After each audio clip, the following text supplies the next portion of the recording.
गुरुजी जी। मैं कश्मीर से हूँ। कश्मीर जी। जी। अब मैं प्रयागराज में रहता हूँ 20 साल से। जी। सबसे पहले आपका और अधीक्षक महोदय का बहुत बहुत धन्यवाद, जिन्होंने हम लोगों को इंसान समझा। बाहर की दुनिया से जब भी कोई जेल में आता तो बाहर की दुनिया से, बाहर के समाज से कट जाता है, जी। हीन भावना से देखा जाता है। जी। मगर अधीक्षक महोदय ने आपको यहाँ लाके हम लोगों को आज एहसास कराया कि हम लोग भी इसी समाज का एक हिस्सा है। बिल्कुल। इसके लिए बहुत बहुत धन्यवाद। आपसे जानना चाहता था मैं, जी। अधर्मी और धार्मिक, इनमें दोनों में फर्क क्या है? धार्मिक किसको कहते हैं और अधर्मी किसको कहते हैं? धार्मिक और अधार्मिक, जी धर्मी और अधर्मी जी किसे कहते हैं? जी जो दूध पीता हो वो तो धार्मिक है, जी जो शराब पीता हो वो अधार्मिक है, जी जो गाय को माता मानता है जी वो धार्मिक है, जी जो गाय की हत्या करता है वो अधार्मिक है। जी जो जीव मात्र में दया रखता हो, सबके प्रति दया, जो चींटी से लेकर हाथी तक पर दया करता हो, सब पर दया का भाव जिसका है वो धार्मिक है। और जो क्रूर है, जो सबको मारना चाहता है, काटना चाहता, वो अधार्मिक है। जी। अब जानना ये चाहता हूँ जी। कि बताया जाता है, आप ही कहते हैं कि किसी की हत्या या किसी के बुरा नहीं सोचना चाहिए। जी। इसका मतलब है कि अक्सर हमने देखा है भजनों में या आखिर में पूजा में होता है कि अधर्म का नाश हो। हाँ। तो अधर्म में कौन लोग आते हैं? अधर्म में वही सब लोग आते हैं जो गलत काम करते हैं, मतलब पूरी दुनिया में। जी। तो उनका नाश करना, ये कहना ये उचित है? क्या नाम है आपका? हयात मोहम्मद शौकत। हयात मोहम्मद शौकत जी। हम हिंदुओं के यहाँ भैया जयकारा लगती है अधर्म का नाश हो, जी। अधर्मी का नाश ना हो। अधर्मी नहीं, अधर्म का नाश हो। जो व्यक्ति के अंदर अधर्म है, जैसे आप शराब पी रहे हैं, जी जी। तो आपका नाश ना हो, आपके अंदर जो शराब पीने की गलत आदत है उस अधर्म का नाश हो, व्यक्ति का नाश नहीं। समझो आप जी। व्यक्ति का नाश नहीं बोला गया, जी जी। व्यक्ति का नाश हो ऐसा नहीं, अधर्म का। अधर्म मतलब अधर्म करने वाले, जैसे अधर्म गलत सोच, गलत विचार। जैसे दूध पीना धर्म है, शराब पीना अधर्म है। तो शराब मत पी भैया, पी रहा है तो छोड़ दे और दूध पर आ जा।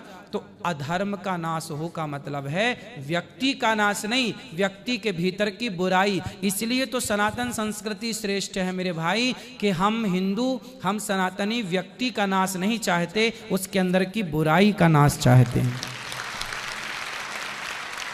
थोड़ा सा और समझ चाहूँगा मैं। जी। अगर आपकी नज़र में इसका अर्थ मैं इतना समझा हूँ, बड़े ही मतलब रेस्पेक्टली आपसे कह रहा हूँ मैं, जी। कि सनातन धर्म बहुत अच्छा है। जी। इसका अर्थ यही समझ पाया हूँ मैं। जी जी। कि इसमें किसी की हत्या नहीं चाहते। बिल्कुल बिल्कुल। फिर हमारा देश ऐसा क्यों नहीं करता? हथियारों पे करोड़ों नहीं अरबों रुपया खर्च किया जाता हथियार खरीदने के लिए। ठीक है। किस लिए खरीदा जाता है हथियार? जी गुरुजी, जी। कि हम दुश्मन से अपनी सुरक्षा करें। बिल्कुल बिल्कुल। फिर ऐसा क्यों नहीं करते कि हम लोग सबको कहें, अगर मुझे कोई मारने आए, जैसे आप कहते हैं कि हत्या पाप है, अगर मुझे कोई मारने आए, कत्ल करने आए, क्या मैं उससे ये कहूं कि भैया मैं सनातनी हूं, तुम मुझे मार दो मगर मैं तुम्हारे ऊपर हाथ नहीं उठा सकता? ना, इसकी परिभाषा समझनी पड़ेगी। हमारे हाथ में यदि माला है तो समय आने पर भाला भी हो सकता है। यदि हमारे मन में, देखिए हमारे हृदय में दया है, हमारे हृदय में दया है, कायरता नहीं है। हम आपको देखेंगे कि आप दया के योग्य हैं तो आप पर दया करेंगे, और यदि देखेंगे कि आप दया के योग्य नहीं हैं तो घर में घुस के हनुमान जी लंका भी जलाते हैं। नहीं, मुझे अभी सवाल करना है बेटा। हम यहाँ जेल में जी। सब लोग जितना प्यार से, सद्भावना से जेल में रहा जाता, मुझे लगता आजकल बाहर की दुनिया में नहीं रहा जाता। बिल्कुल सही कह रहे हैं आप। मगर यहाँ 2-3 दिन से मैं देख रहा हूँ, जैसे आप भी थोड़ा सा ये कह रहे हैं कुर्बानी की बात उठी जी जी कि कुर्बान हत्या, बार बार यही बात आ रही है। जैसे मैंने आपसे कहा है कि अगर कोई भी, अगर हम अपने देशवासी सब लोग यहाँ के हमारे जो बड़े हैं, नेता हैं, प्रधानमंत्री हैं, वो अगर सब दूसरे देशों से फिर कहे कि भाई हमें हथियार नहीं खरीदने, हम सनातनी, हम किसी को नहीं मारेंगे, तुम भी हमसे दुश्मनी ना रखो। मारेंगे की बात नहीं है जी। हमारे भगवान श्री कृष्ण ने अर्जुन हथियार डाल दिए थे जी, मैं महाभारत नहीं लड़ूंगा जी। आपने महाभारत के बारे में कुछ सुना है? अर्जुन के बारे में कुछ सुना है?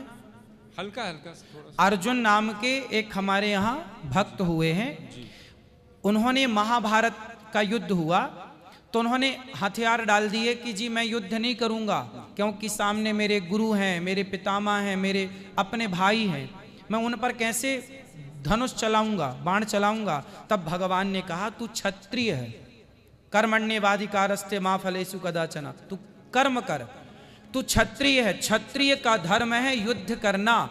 हम बेवजह किसी को नहीं मारते भैया, हम बेवजह किसी चींटी को भी हमारे यहाँ दाना डालने की परंपरा है, कुत्ते को रोटी देने की परंपरा है, गाय को रोटी देने की परंपरा है, कबूतरों को, पक्षियों को दाना डालने की परंपरा है। वे वजह किसी को नहीं मारते, पर कोई छेड़ता है तो छोड़ते भी नहीं है। बेवजह मैं मानता हूँ कि नहीं मारा जाता, किसी भी धर्म में नहीं। हाँ, हमारे कुरान में भी लिखा है कि एक मानव की हत्या पूरे मानवता की हत्या है। बिल्कुल सब धर्म, ये आप भी मानते होंगे कि कोई भी धर्म किसी को मारने की इजाजत नहीं देता। बिल्कुल, बिल्कुल। धर्म कोई भी बुरा नहीं। हाँ, अगर मैं शराब पी रहा हूँ इसका मतलब नहीं कि मेरा धर्म बुरा है। जी जी। अगर कोई मेरा हिंदू भाई कोई गलत काम कर रहा है, इसका मतलब मैं उंगली उसके धर्म पे नहीं उठा सकता। बिल्कुल, उसका व्यक्तिगत सोच है, व्यक्तिगत उसकी गलती है। बिल्कुल बिल्कुल। मगर एक बात मैं बता दूं कि अगर एक प्रोफेसर एक दूसरे क्लास के, सेकंड क्लास के बच्चे को 12th क्लास का सवाल पूछे, हाँ, तो क्या वो जवाब दे पाएगा गुरुजी? बिल्कुल नहीं दे पाएगा। सही है। इसी तरह आप जितने ज्ञानी हैं, मगर यहाँ प्रश्न ऐसे लोगों से, हम बेचारे, हम तो जेल में बंद जी और इतने ज्ञानी नहीं हैं। जी जी। तो उससे गलत सोच, कुछ जगह थोड़ा गलत मैसेज जाता है कि नहीं हमारे धर्म में, अगर जैसे कुर्बानी की बात लीजिए आप, हाँ, कुर्बानी जो ईश्वर, जिसको अल्लाह मैं कहता हूं, आप ईश्वर कहते हैं, जो अदृश्य है, जी जी जी, जिसने इस पूरी सृष्टि का निर्माण किया है, बिल्कुल सब कुछ मेरे लिए, पानी, खाना, जो कुछ अन्न मुझे दिया है उसी ईश्वर ने दिया है। जी जी। पानी, जल दिया है उसी ईश्वर ने दिया है। बिल्कुल। माफी चाहता हूं कि मेरी हिंदी इतनी अच्छी ना ना, आप अच्छा बोल रहे हैं भैया, बहुत अच्छा बोल रहे हैं आप। जो कुछ भी इस धरती पे है एक मनुष्य के लिए दिया है। जी जी। अब मैं इतनी बात जानता हूं कि अगर वही ईश्वर जी, और एक तरफ मेरे पिताजी हों और एक प्रश्न करें कि मैं तुमसे कुछ चाहता हूं, और मुझे उस टाइम किसकी माननी चाहिए? अपने पिता की कि ईश्वर की? या मैं आपसे सवाल नहीं कर रहा हूं। हाँ, मेरी नजर में मुझे उस टाइम उस ईश्वर की माननी चाहिए जिसने ये सारी धरती, जिसने सारी फैसिलिटीज मुझे दी हैं। तो मेरा ईश्वर, मेरा अल्लाह मुझसे कह रहा है कि देखो मैंने तुम्हारे लिए सब कुछ दिया है, तुम्हारे इतने प्यारे माँ बाप दिए, सब कुछ दिया है, और सब कुछ मेरा ही है। चाहे इस दुनिया में बकरी, जो भी जानवर भी हैं वो भी मेरे हैं। अब तुमसे मैं कुछ मांगता हूँ, अच्छा, तुम मेरे लिए कुछ दान कर सकते हो जी। इंसान की नहीं मांग रहा, जो हमारे प्रॉफिट जो रह चुके हैं उन्होंने उनको अपने बेटे को दिया था। जी जी। मगर उसके बाद कहा गया है कि तुम मेरे लिए कुछ कर सकते हो जी। मैं तो उनके लिए, अपने अल्लाह के लिए जान भी दे सकता हूँ। जी जी। तो उसके बदले मैं जो हुक्म मिला है कि आप ऐसा कीजिए, ये दान किया कीजिए, तो ये सिर्फ इसलिए है कि एक प्रथा है कि मैं हमेशा हर पल तैयार हूँ, जिसने मुझे इस दुनिया में लाया है, जो मुझे सब कुछ करता, मैं उसके लिए सब कुछ कर सकता हूँ। ठीक है, ये विचार है मेरे। सही है, सही तो है। मैं ये नहीं चाहता है कि कोई गलत मैसेज जाए। बिल्कुल बिल्कुल। देखिए, बात गलत और सही की नहीं है, बात तो पर्सनल, व्यक्तिगत। जैसे मैं आपसे एक सामान्य सवाल करूं, इस पर नहीं कि आपका मजहब क्या है, पंथ क्या है, धर्म क्या है। जी। हम धर्म, मजहब, पंथ को थोड़ी देर के लिए अलग करके, और एक इंसानियत के नाते, हम भाई भाई के नाते एक बात कर लें आपस में, और एक जरा सा विचार कर, आप मेरे से पूछिए कि बताइए कि क्या किसी की हत्या करना सही है, तो मैं बोलूंगा भैया नहीं।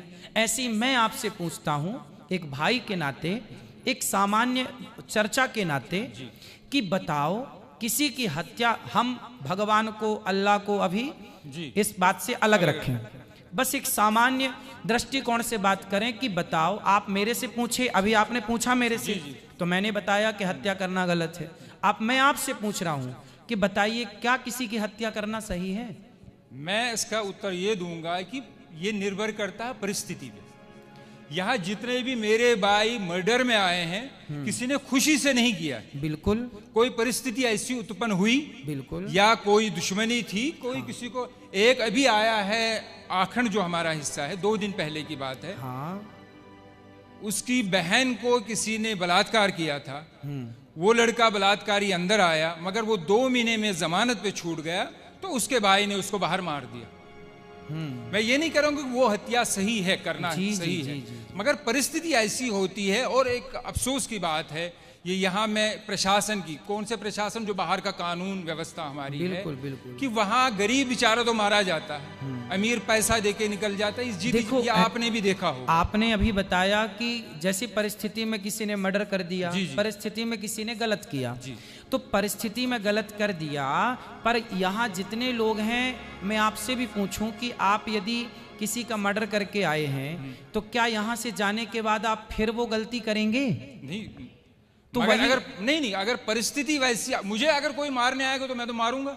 हाँ, लेकिन यूं ही आप तो किसी की चढ़ाई नहीं करेंगे ना। ऐसे तो पागल नहीं है ना कि हम किसी को भी, जैसे कहा बस गया वही तो है कि मजबूरी थी। चींटी को भी पैर मतलब देख के, बिल्कुल, बिल्कुल, फिर करोड़ों की कंपनियां ऑल आउट क्यों बेचती है? वो मच्छरों को मारने के लिए दवाई क्यों देती, कॉकरोच को मारने की दवा क्यों देती जी, उस पर बैन लगा दे फिर सरकार जी, क्योंकि वो तो दवाई बेचती है और करोड़ों रुपए कमाती है। फिर तो किसानों को, अगर यही है सनातन धर्म में कि नहीं मारना चाहिए, हाँ, मैं अपने प्रधानमंत्री से अपील करता हूँ, गुजारिश करता हूँ कि ऐसी कंपनियों को बंद कर दो जो इन जीव जंतु के मारने की दवाई देती। देखो, जितने की जरूरत है, अब जैसे हमारे यहाँ 5 जो छोटे छोटे पाप हैं, जैसे हम झाड़ू लगाते हैं तो बहुत सारे चींटियां मर जाती हैं।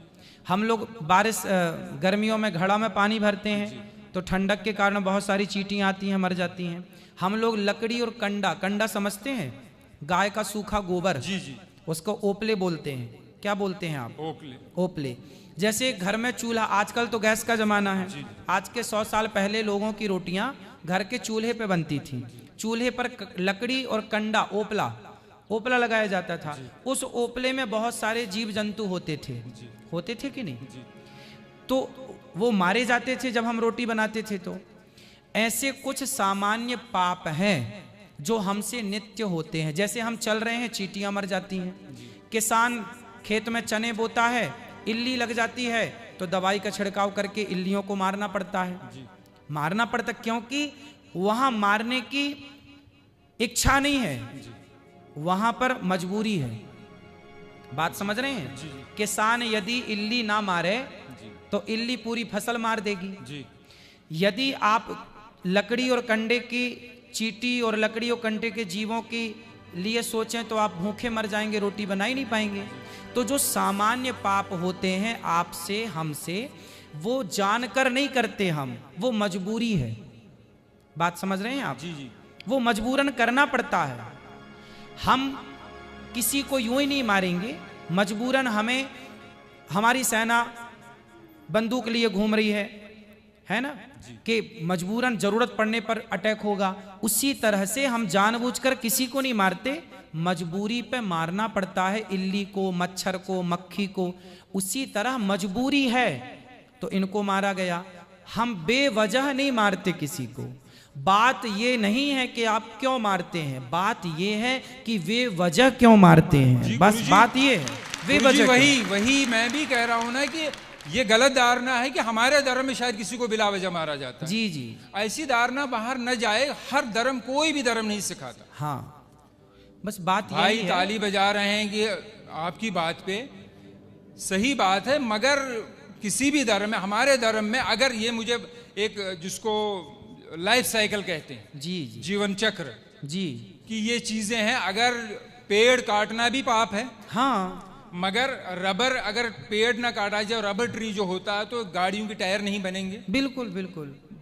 वो आवश्यकता है, जिस गद्दी पे आदमी बैठ, आवश्यकता है, बिल्कुल, तो रीजन है। मगर जब मारा जाएगा, जब वो जानवर काटा जाएगा, तभी उसकी खाल निकलती है, तभी उसको, बहुत से लोगों का जीवन चलता है, जूते चमड़े का कारोबार ये सब चलता है, तो उसी ऊपर वाले ने दिया है। उसी ने अगर हमें परमिशन दी है कि आप इसको मार के कुर्बानी या खा सकते हैं, तो इसमें मेरी नजर में कोई गलत बात नहीं। ठीक है, आप यदि रीजन दे रहे हैं तो नहीं, रीजन मैं आपकी बात को काट नहीं रहा हूँ, साइंटिफिकली एक प्रूफ है। हाँ। गुरुजी आखिरी बात कर रहा हूँ जी जी जी, कि जो शाकाहारी जानवर होता है उसके जो टीथ होते हैं, दांत होते हैं, वो सपाट होते हैं जी। और जो मांसाहारी होता है, चाहे वो कुत्ता हो चाहे वो शेर हो, जो मांस खाता है जी जी, उसके 4 दांत नोकीले होते हैं जी। मगर ऊपर वाले ने मनुष्य को भी 4 नोकीले दांत दिए हैं। रीजन यही है कि अगर सिर्फ दुनिया में, सिर्फ मैं मुसलमानों की बात नहीं कर रहा हूँ, अमेरिका में क्रिश्चियन है, जूस हैं, जितने भी धर्म हैं सब में खाया जाता है। क्या मांस? जी नहीं तो मांस खाया, हर किस्म का मांस खाया जाता है। मांस खाना सही मानते हैं आप? जब परमिशन, जब मुझे मेरे ईश्वर ने, जिसने मुझे जना है, उसने परमिशन दी है, तो तब हाँ, तो मैं कोई बात मानने नहीं आपके हिसाब से सही है, पर हम हिंदुओं के हिसाब से, हम देखो मांसाहारी जो कुत्ता होता है ना, जितने भी मांसाहारी जानवर हैं वो जिह्वा से पानी पीते हैं। कुत्ता चाट कर पानी पीता है, शेर चाट कर पानी, बिल्ली चाट कर। लेकिन जो शाकाहारी जानवर हैं, बकरी है, गाय है, ये होंठों से, मुंह से पानी पीते हैं। अब आप बताइए कि आप मुंह से पानी पीते हैं कि जिह्वा से चाट कर पानी पीते हैं?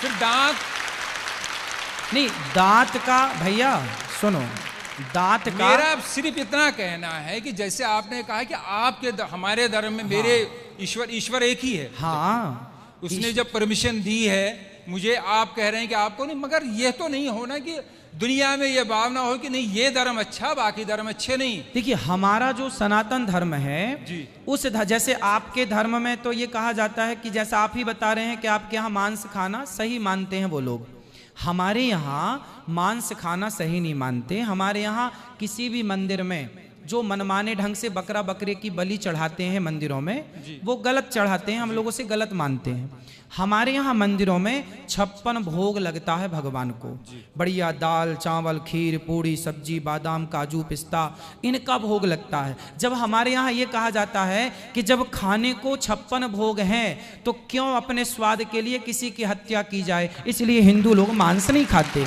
ये अपनी अपनी विचारधारा है। आप खाते हैं तो उसमें आपकी अपनी विचारधारा है, हम लोग नहीं खाते उसमें हमारी अपनी विचारधारा है। अब ये देखना है कि किसकी विचारधारा श्रेष्ठ है। यदि श्रेष्ठता का निर्णय किया जाएगा तो ये देखा जाएगा, और निर्णय नहीं करना तो अपनी अपनी जगह सब ठीक है।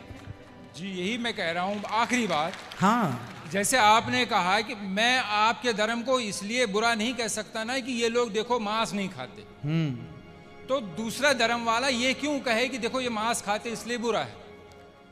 फिर मेरी नजर में भी बहुत ही निम्रता से मैं आखिरी बार कहता हूं, जैसे मेरी नजर में शंका सवाल उठते हैं, हाँ, कि